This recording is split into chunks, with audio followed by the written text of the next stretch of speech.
নিজের অজান্তেই কোনো পাপ করে ফেললেন, তারপরে হঠাৎ মনে হয়, হায় আল্লাহ, আমি এ কী করলাম, তাই না? আবার দেখা যায় আপনি রাগের সময় প্রচণ্ড রাগ করার পর অনেক অনেক কিছু করে ফেলেন। তারপরে যখন রাগ শেষ হয় তখন আপনার মনে হয় আমার তো বড় ক্ষতি হয়ে গেল। আবার আমরা দেখতে পাই যে আমরা যখন নামাজ আদায় করি, এই সালাতের ভিতরে হঠাৎ করে মনে হয় যে কত রাকাত যেন পড়লাম আমাদের ঠিক মনে আসতেছে না, তাই না? তখন দেখা যায় এছাড়াও বিভিন্ন চিন্তাভাবনা মাথায় আসে।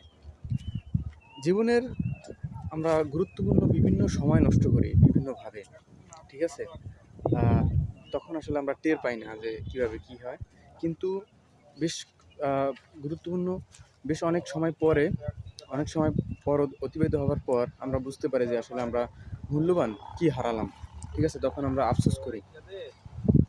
আচ্ছা, এই যে আমরা যে বিভিন্ন আমরা খারাপ যে কোনো অন্যায় কাজ করি, তারপরে আমরা রাগ করে অনেক ক্ষতি করি, তারপরে হলো যে আপনার নামাজের মধ্যে বিভিন্ন চিন্তাভাবনা আসে বা সব কিছুতেই আমাদের স্বাভাবিক জীবনযাপন আমাদের এই হালাল কাজগুলোতে দেখা যায় এই যে বিভিন্ন রকমের এই সমস্যাগুলো আসে।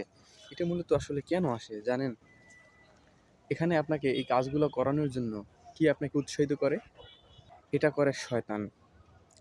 শয়তান আমাদের শত্রু। বুখারী শরীফের একটি হাদিসে এসেছে,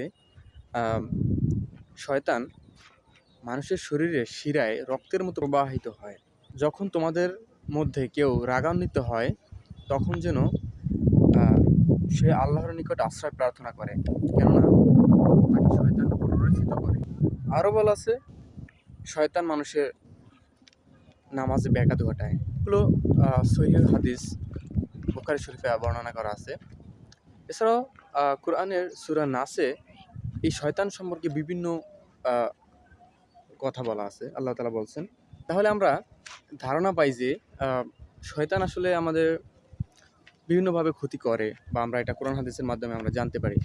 আর এজন্যই হয়তো আল্লাহ তাআলা কোরআনের 16 নম্বর সূরার 98 নম্বর আয়াতে আল্লাহ তাআলা বলছেন, যখন তুমি কোরআন পাঠ শুরু করবে তখন বিতাড়িত শয়তান থেকে আল্লাহর নিকট আশ্রয় প্রার্থনা করবে। When you recite the Quran fast, seek refuge in Allah from the outcast শয়তান। আর এজন্যই আমরা পড়ি আউযু বিল্লাহি মিনাশ শাইতানির রাজিম। এখানে আউযু অর্থ আমি আশ্রয় প্রার্থনা করছি, বিল্লাহি আল্লাহর নিকট, মিন হতে বা থেকে, আর শয়তান শয়তানের, রাজিম বিতাড়িত বা অভিশপ্ত।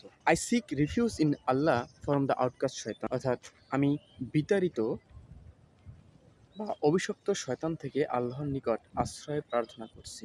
আউযুবিল্লাহি মিনাশ শাইতানির রাজিম পাঠ করার মাধ্যমে আমি আমার যাবতীয় দুর্বলতা আমি মহান শক্তিশালী রবের নিকট প্রকাশ করছি, যিনি আমাকে অভিশপ্ত শয়তানের যাবতীয় কুমন্ত্রণা থেকে আমাকে রক্ষা করবে।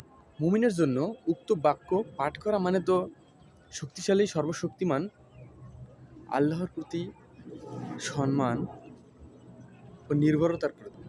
আমি কিভাবে আমার সৃষ্টিকর্তার আদেশ অমান্য করতে পারি, যিনি আমাকে সৃষ্টি করছেন, যিনি জানেন কি আমাকে বিপথে নিচ্ছেন, কি আমাকে প্ররোচিত করে, কি আমাকে খারাপ পথে নেওয়ার চেষ্টা করে।